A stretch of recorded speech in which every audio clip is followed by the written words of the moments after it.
You are not going to believe what I'm about to tell you. But before that, if you're new to the channel, I am Vaidehi and welcome to Study With Me. Did you know that the normal human attention span ranges from about 2 seconds to 20 minutes, and according to the survey done in 2015, our attention span was reduced to be 8.25 seconds, which is less than that of a goldfish.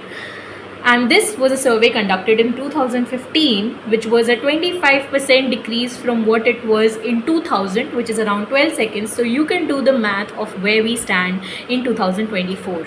And with reels and shorts doing much better than that of the age-old YouTube videos, we already have our answer, because it's easy to watch 3 hours worth of reel than that to watch a lecture. Problem everybody faces, because as soon as we sit down and open our books, they are nothing more than just a lullaby to sing us to sleep.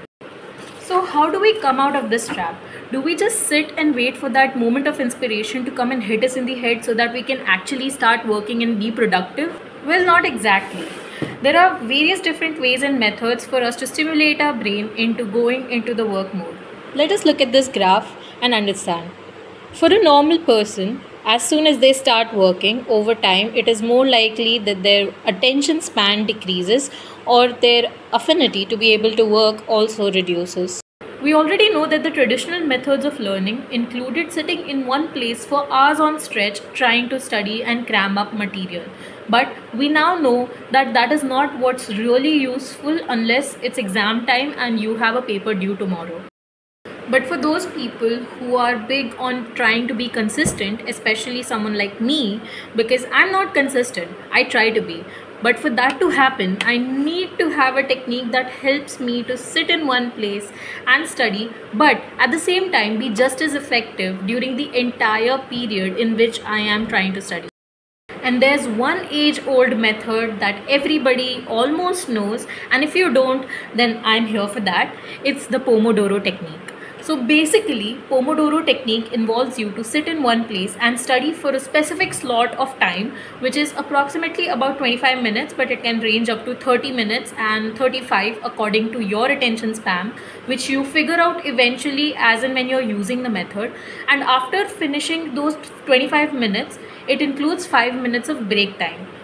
You repeat the cycle for 4 times and then take a bigger break. So now that I told you about the technique, it's time to weigh the pros and cons.